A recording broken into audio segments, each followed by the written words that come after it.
Assalamualaikum warahmatullahi wabarakatuh. Jumpa lagi sahabat-sahabatku dengan saya underscore Hakim Medsos. Di mana tentu kita masih dalam proses di mana meneliti keabsahan para habaib saat ini yang mengaku nasabnya bersambung pada dzurriyyah baginda Rasulullah Shallallahu Alaihi Wasallam. Hingga sampai pada saat ini kita belum bisa ketok palu untuk memutuskan dari fakta-fakta di mana mereka masih saja berkilah, berkelit, sehingga tentu kita masih membutuhkan proses yang lebih intens dan mendalam tentunya untuk mengungkap siapa sebenarnya orang-orang yang berada di lingkaran Bani Ba'lawi tersebut.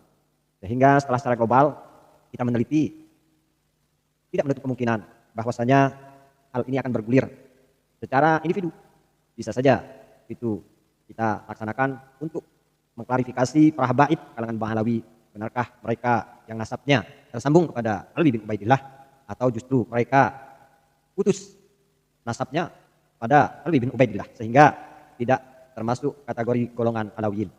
Saudaraku, bagaimana yang sudah kita saksikan, sudah kita lihat fenomena yang terjadi ketika diskusi yang dilakukan oleh Rabithah Alawiyah, di mana walaupun mungkin sudah terbaca oleh mereka tidak akan ada pihak secara 100% bahkan 80% yang akan menghadiri diskusi tersebut.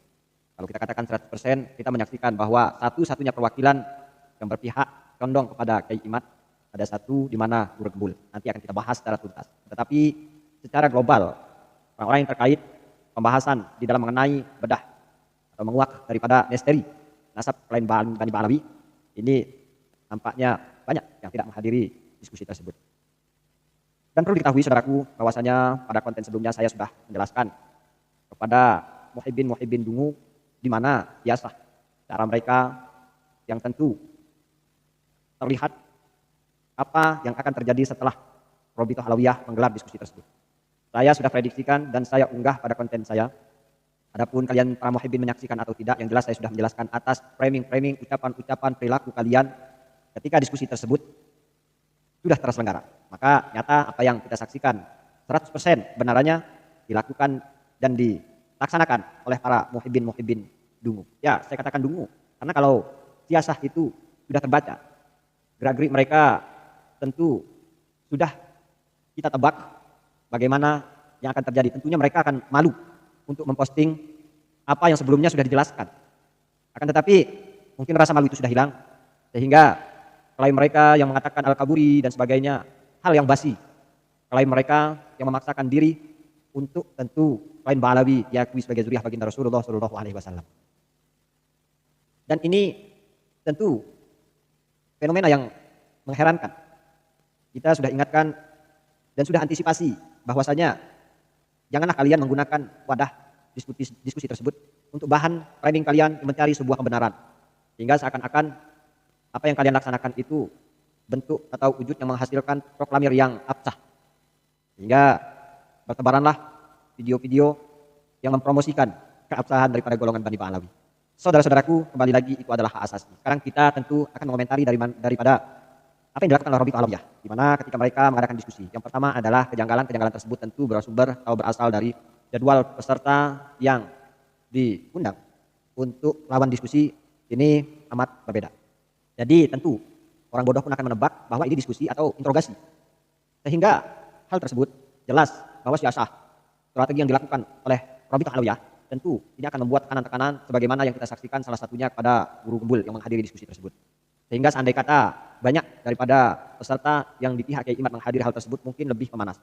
Dan kita tentu akan menyaksikan bagaimana kedunguan-kedunguan yang sesungguhnya yang dilakukan oleh klien Bani Ba'lawi tersebut. Mana sudah jelas yang namanya diskusi, yang mana itu adalah jelas kelompoknya, sehingga bisa mengundang secara individu dijadwalkan yang berbeda pada waktunya. Nah, itulah tentu alasan kuat bagi orang-orang yang diundang ataupun pihak-pihak yang tentu mengkawal tentang persoalan ini. Lucu, janggal ketika ada diskusi di mana semacam akan dilakukan interogasi, akan dilakukan tekanan, intimidasi dan sebagainya. Sehingga menurut kami itu tidaklah relevan dan paling relevan ya untuk tidak menghadiri. Saya juga sudah sampaikan pada konten-konten saya sebelumnya bahwasanya hal tersebut tidaklah untuk dihadiri acara tersebut. Sehingga apa yang terjadi, harapan saya ketika menyampaikan konten tersebut ya alhamdulillah terrealisasi. Dan nampak di situ, nampaknya sehati satu rasa, sehingga mereka-mereka yang diundang oleh Robitoh tidak menghadiri. Itu sudah saya sampaikan pada konten saya sebelumnya. Kemudian saudara, ketika mereka melakukan live di acara tersebut, yang menjadi kelucuan lagi, ketika orang-orang yang bisa mengomentari live tersebut terbatas, tidak dilakukan secara umum, atau mereka membuka bagi orang-orang tertentu yang mungkin terkait dengan permasalahan, sehingga masukan, kemudian kritisi tidak bisa kita sampaikan secara komentar di dalam live tersebut. Nah itulah tentu nampak bagi kita hal tersebut tidak relevan apa yang dilakukan oleh Robitoh Alawiyah, di mana yang menyaksikan, yang nonton itu banyak, yang ingin berpartisipasi itu banyak, baik orang yang mendukung ataupun orang-orang yang tidak pro pada klien Balawi. Tetapi mereka hanya membatasi orang-orang tertentu yang hanya bisa untuk berkomentar dan menanggapi live tersebut. Itulah tentu yang bisa kita lihat secara global, jangankan secara real langsungnya ketika mereka mengadakan acara live judulnya, akan tetapi mereka mengatur batasan-batasan orang-orang yang ingin berpartisipasi dalam acara tersebut, sehingga kita tidak bisa membayangkan ketika mereka dihadapkan secara umum di tengah-tengah masyarakat apa yang akan mereka lakukan untuk bisa mencegah serangan-serangan atau komentar-komentar orang-orang yang tidak pro pada mereka. Nampak sekali kelihatan bahwa apa yang dilakukan tersebut, sekali lagi saya katakan, hal yang tidak relevan. Kemudian yang ketiga, ketika orang-orang yang diundang tidak menghadiri diskusi tersebut, sehingga seharusnya mereka bisa kita katakan gagal secara global untuk melaksanakan acara tersebut, terkecuali kepada materi-materi tertentu. Andai kata memang yang menghadiri tersebut memang adanya guru-gembur, tetapi untuk materi-materi yang orang-orang terkait tidak bisa hadir, tentu hal tersebut tidak bisa dibahas karena tidak ada banding dan tidak ada bantah. Sehingga sekali lagi saya mengatakan apa yang disampaikan, apa yang mereka tampilkan hanyalah klaim belaka. Klaim belaka yang memaksakan diri dari klien Balawi yang nasabnya harus tersambung pada baginda Rasulullah SAW. Sehingga yang kita lihat, ya nampak orang yang di dalam ruangan tersebut, walaupun secara latar belakang sekalipun orang yang tidak jelas, maka di ruangan tersebut kita anggap bahwa mereka adalah orang-orang yang ahli, profesional, dan sekelas profesor. Jadi tidak ada ketololan di ruangan itu karena tidak ada banding. Jadi itulah yang dikatakan kata dalam tempurung, di mana ketika diskusi secara ilmiah, bahkan di tempat yang terbuka dan situasi, tempat, kondisi yang memungkinkan dan memadai, karena syarat-syarat pengkajian ilmiah adalah orang-orang inti, para pakar dan para ahli yang justru akan saling berhadapan dan adu argumen di saat itu. Nah saudaraku, tentu secara global ini adalah kelucuan yang ditampilkan oleh Robitoh Alawiyah jika acara tersebut tetap dilaksanakan dan memaksakan memproklamirkan diri, yakinkan masyarakat seolah-olah bahwa mereka adalah zuriyah dari baginda Rasulullah SAW. Saudaraku, tentu tidak menjadi sebuah landasan bahwa apa yang dilakukan oleh Robitoh Alawiyah, apa yang mereka klaim, menunjukkan suatu keberhasilan bagi mereka untuk memproklamirkan diri sebagai zuriyah baginda Rasulullah SAW. Tetapi hal layaknya bagi orang-orang masyarakat yang cerdas, yang pintar, tentu akan melihat situasi dan kondisi tersebut adalah suatu hal kedunguan dan kekonyolan belaka. Karena tentu hal yang lucu disuguhkan kepada publik, di mana tentu selain daripada wujud diskusi yang mereka laksanakan, diiringi oleh instrumen para netizen muhibin mereka yang banyak sekali mengklaim, memojokkan, bahkan menghina dan sebagainya.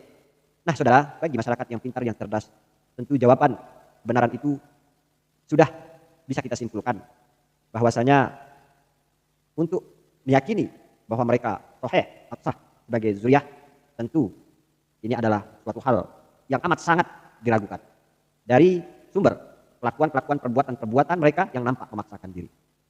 Jadi bagi kawan-kawan, sahabat-sahabatku, dengan hal ini sudah merupakan wujud jawaban bagi kita meyakini bahwa mereka ialah zuriyah yang amat sangat diragukan. Itu saja. Apapun dalih, apapun kilah, apapun framing, apapun klaim yang berasal dari mereka, tak perlu kita dengarkan dan tak perlu kita percaya. Itulah saudara-saudaraku, karena persoalan ini ialah persoalan yang sudah tentu memakan waktu yang lama. Sehingga bagi kita yang cerdas, bagi kita yang pintar, sudah bisa kali lagi mengambil suatu kesimpulan-kesimpulan yang masuk akal dan logika. Dan yang terakhir statement saya, bahwasanya ketika diskusi tersebut dilakukan, di mana menggugat daripada atau membahas absahan nasab yang mereka gaungkan, yang mereka dewakan selama ini, sehingga di situ tidak bisa dikukuhkan. Karena mengapa? Tidak ada banding. Yang kedua, Mengapa justru orang-orang yang murni dari klien mereka, yang tahu persis tentang rumah tangga mereka, seharusnya berada di garda terdepan untuk membela mati-matian keabsahan dan kebenaran apa yang mereka gaungkan selama ini. Akan tetapi saudara, bahwa peneliti, pembaca kitab dan sebagainya justru lahir bukan dari generasi atau klien Bani Ba'alawi. Kita saksikan dan kita lihat seperti halnya ada santri utusan ataupun yang mewakili sarang seperti Muhammad Maimun Nafis ya, kalau tidak salah, karena tidak ada Muhammad Maimun Nafis. Kemudian ada lagi kawannya di mana mereka mengaku lulusan dari sarang Rembang, mengaku murid daripada Mamun. Di situ juga ada saudara Umail Abbas. Ya kita tidak tahu persis, yang jelas bahwa kalau mereka menggaungkan kecerdasan, kepintaran, warisan leluhur, tentunya mereka malu akan melakukan hal tersebut yang membantah harus menggunakan tangan orang lain. Jadi suatu hal yang menurut saya lucu. Mengapa orang-orang yang justru tidak ada sangkut paut di dalam hal ini mengenai keluarga rumah tangga klien Bani Ba'alawi justru ikut di ranah tersebut. Padahal kalau kita melihat bantahan dan kilahan mereka amat sangat luar biasa, tidak mempercayai statement apa yang mereka gaungkan. Siapa kalian? Jadi tidak ada sangkut pautnya. Tapi untuk membantah hal-hal ini hanya saudara Habib Hanif, perwakilan yang bisa kita saksikan selama ini mewakili untuk membacakan kitab-kitab klasik para alim ulama. Yang lainnya kita pertanyakan, apakah bisa mereka membaca kitab, apakah mereka paham dan mengerti, sementara mereka mengagungkan, mengandalkan dari leluhur mereka, di mana seolah-olah tidak ada para klien Ba'alawi itu adalah orang-orang yang bodoh. Sehingga di sini tentu kita menyimpulkan bahwa semua itu adalah jawaban kepalsuan dari mereka yang mereka tampilkan dan tunjukkan. Mudah-mudahan tentu ini bermanfaat bagi kita semua dan proses terus bergulir. Ingat bahwasanya belumlah hal ini bisa kita putuskan dan ketok palu. Assalamualaikum warahmatullahi wabarakatuh.